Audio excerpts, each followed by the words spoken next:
Hey everybody, this is David at Caroline Luthier, and we're here today doing part 3 of our video series on the Vega Style M Tenor Tubaphone Conversion, which is a mouthful, but that's what it is.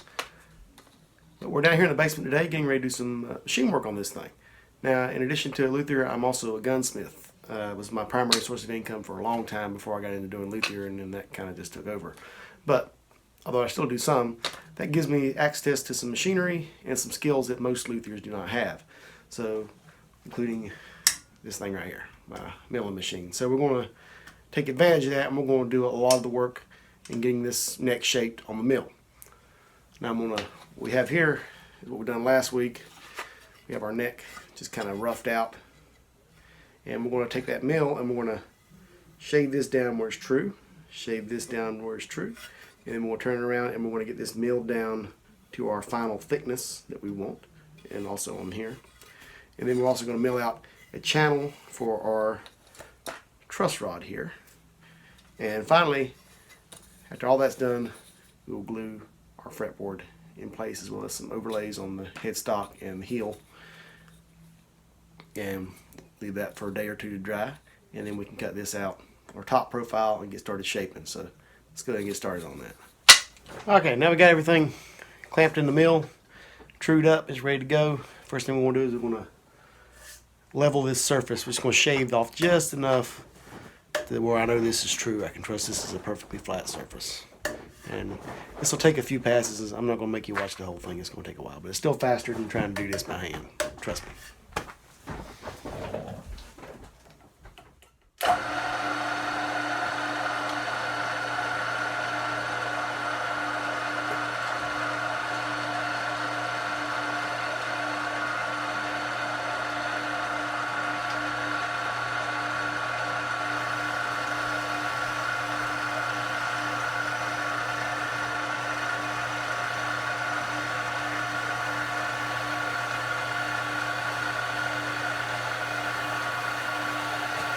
Normally, if I wasn't doing video, I'd have music going when I'm doing this.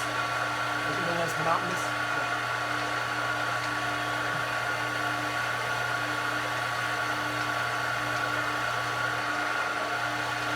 This will take a while.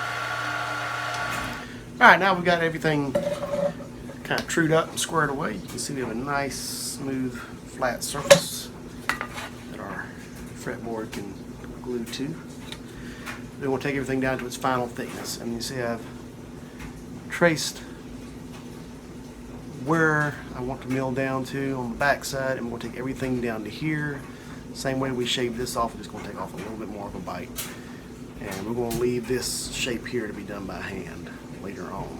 And there's no hand stop on this banjo. The way Vegas were done, so we're not going to do that. So we'll go ahead and get that set up in the mill and get that cut as well. Alright, now it's all set up. We'll mill this down too.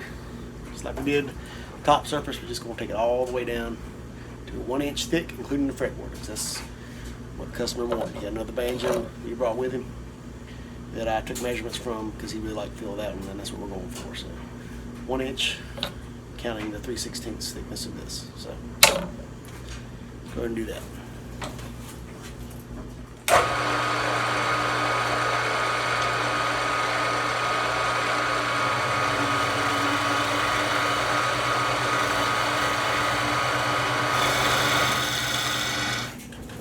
Okay, finally, after a lot of milling, I cut it short for y'all's sake because y'all ain't gonna watch an hour of me doing this. Everything's pretty much milled down to its final shape. Last thing we gotta do, well, on here is we're gonna have to mill a slot for our truss rod cavity. A lot of people will do this with a table saw and then just fill in the block. But since I got a mill, I'm gonna do it that way. It's cleaner, it's neater. I don't have to fill in anything, and I can make sure everything's just perfectly true and clean, and I know exactly how deep it is.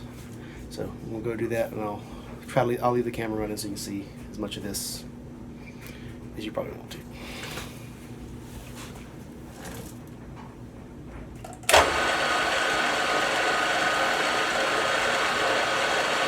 We'll take several passes with these.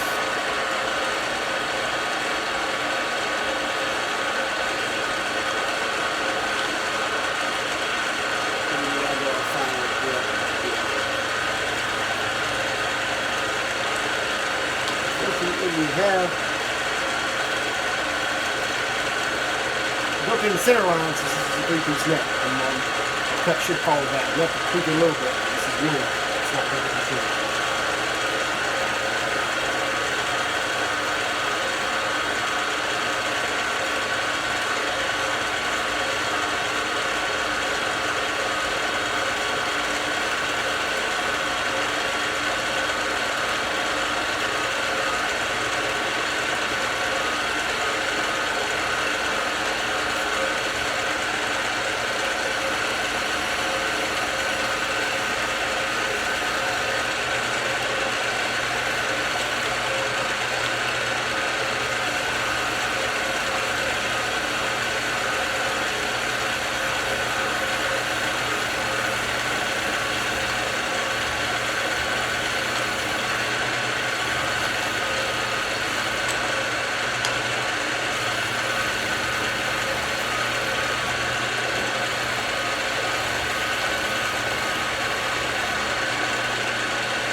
Alright, you can see here we got all our machine work done.